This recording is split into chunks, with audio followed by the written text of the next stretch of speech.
it's the moment you've all been waiting for, the royal privacy discussion. What I really want to discuss this evening is the extent to which the royal family can expect any degree of privacy. While the Princess Wales has been absent, we ought to trust the fact that she will be back to her duties soon. The King, in spite of his recent cancer diagnosis, has been publicly present with the explicit recognition that his duties have been cut back and has told us what is going on with his health. So the question is, how much privacy can the royals reasonably expect? And certainly no one would expect that their medical records should be spied on in the hospital they've gone into. That seems clearly to be going beyond the pale. But I'm joined now by my panel, former editor of The Sun, Kelvin Mackenzie, and the historian broadcaster, Tessa Dunlop. Kelvin, I really want to discuss this with you because in your heyday as editor of The Sun, there was hardly a story that you wouldn't print, and you were getting incredible royal stories, and privacy didn't seem to rise at all. Do you think that was fair, or in hindsight, do you think that there ought to have been some control? Well, one of the bizarre aspects of it, that all those stories which were denied at the time by the palace, Diana didn't fall down the stairs, this didn't happen, she didn't have this lover, she didn't have that lover.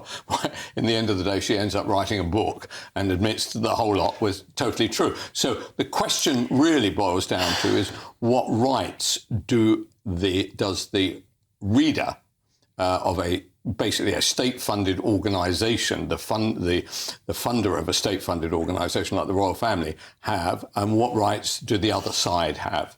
And it's in that balance. Now, what's happened if we then look forward, 30-odd years, more than 30 years, to today, something else has happened. The newspapers and its online sites which really matter, right, have been massively cautious about Kate. Massively cautious, right, correctly so.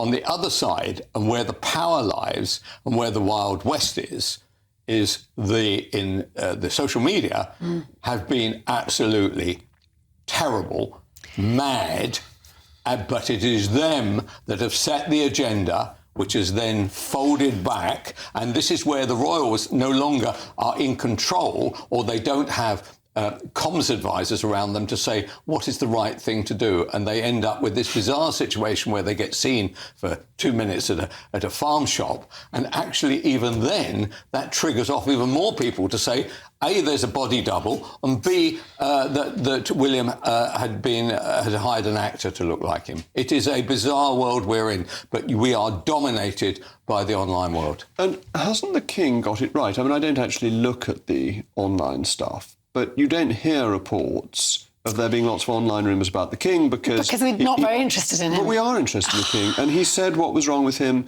straight away. He's been pictured in the state Bentley very clearly. It's very obviously him. Nobody can question it. And he's 75, and it's not such a big story. But that's what's interesting is I think there's a few things that's been thrown into light relief in the case of these two illnesses. And one is that the only star power the royal family have, and they need star power because they're based now, they forewent their political power for popularity, lies with Kate. And she is the most important player in the royal family, bizarrely, although the King is head of state in the most important ceremonial and constitutional role. I think the issue here, two things. One, Kelvin pointing out that the predominantly conservative press have not been the ones to cross the line. It's been driven by social media. But that's because the conservative press depend on the royal family and they need to therefore fall on the side of Kate and look after her because she's clearly vulnerable at the moment. The Wild West, you're under the line, aren't necessarily royalists. By the way, there's one other point in addition to that, is this, that were the online regulated news providers, whether it's The Sun or The Times or the Daily Mail, to cross that line, there would be another penalty to be paid.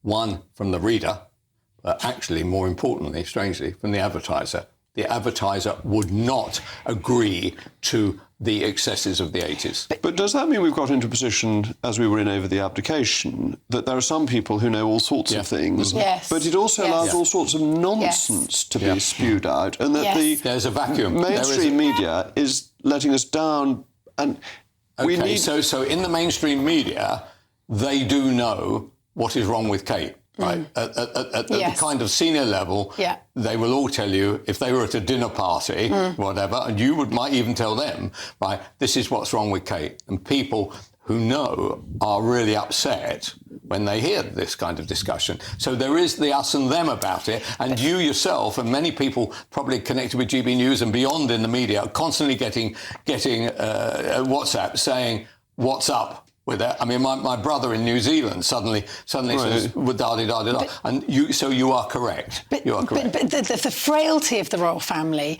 is that Kate is sublimely good at turning up. And as Hilary Mantel said, she's precision made. She is the kind of, the framework, the glamorous framework of monarchy, where her weakness lies is her ability to go off script, to talk candidly to the camera, just to do an Instagram post holding her phone like that in a way that Meghan could. Meghan, do you remember she was on the South African tour? She said, no one's asked me how I'm feeling. Thank you for asking me. Yeah. And I'm afraid... That was awful. But you think mistake. but you're old school, you see. You're old school. Do you know I think what? Princess I've never Wales heard is so like much rubbish. Princess Wales is like the late Queen. Kate and is she's as bright as ninepence.